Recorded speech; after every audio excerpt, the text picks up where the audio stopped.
ಇಲ್ಲಿಂದ ಸ್ಟಾರ್ಟ್ ಗುರು. ನಿಜವಾದ ಟ್ರೆಕ್ಕು. ಹತ್ತತ್ರ 80 ಡಿಗ್ರಿ ಇದೆ, ಕಷ್ಟ. ಇದು ಇಲ್ಲಿನ ಲೋಕಲ್ ಜ್ಯೂಸು. ಇದು ಬರೀ ಬೆಟ್ಟದಲ್ಲಿ ಮಾತ್ರ ಈ ಥರ ಹಿಮಾಲಯನ್ ರೇಂಜಲ್ಲಿ ಮಾತ್ರ ಸಿಗೋದು. ಇದು ಇದೇ ಊದಲ್ಲಿ ಮಾಡೋವಂಥ ಜ್ಯೂಸ್. ಇದು ತುಂಬ ಚೆನ್ನಾಗಿರುತ್ತೆ. ನಿಜವಾಗ್ಲೂ ಈಗ ಜನಕ್ಕೆ ಸೆನ್ಸೇ ಇರಲ್ಲ.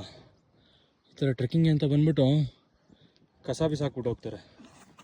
ಇಷ್ಟು ದೂರ ಬಂದಮೇಲೆ ಸ್ನೋ ಸಿಗೋಕ್ಕೆ ಸ್ಟಾರ್ಟ್ ಆಯಿತು. ಇದು ಬರೀ ಪ್ಯಾಚ್ಗಳು. ಅಲ್ಲೊಂದು ಬೆಟ್ಟ ಕಾಣ್ತಿದೆಯಲ್ಲ, ಆ ಬೆಟ್ಟದ ಕೆಳಗಡೆಯಿಂದ ಹತ್ತಿ ಈ ಬೆಟ್ಟಕ್ಕೆ ಬಂದು ಈ ಬೆಟ್ಟದಿಂದ ಮತ್ತೆ ಕೆಳಗಿಳಿದು ಅಲ್ಲಿಗೆ ಹೋಗ್ಬೇಕು. ಅದೇ ನಮ್ಮ ಕ್ಯಾಂಪ್ ಸೈಟು.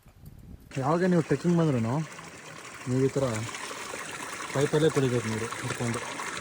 ಇವೆಲ್ಲ ಸ್ನೋ ಮೆಲ್ಟಾಗಿ ಬರ್ತಾರೋ ನೀರು, ಇದನ್ನೇ ಕುಡಿಬೇಕು. ಈಗ ಊಟ ಮುಗಿಸಿ ಫೈರ್ ಕ್ಯಾಂಪ್ ಹತ್ರ ಸ್ವಲ್ಪ ಹೊತ್ತು ಕೂತ್ಕೊಂಡು ಇವತ್ತೊಂದು ದಿನ ಮುಗಿಸ್ದೆ. ಬಾಯ್.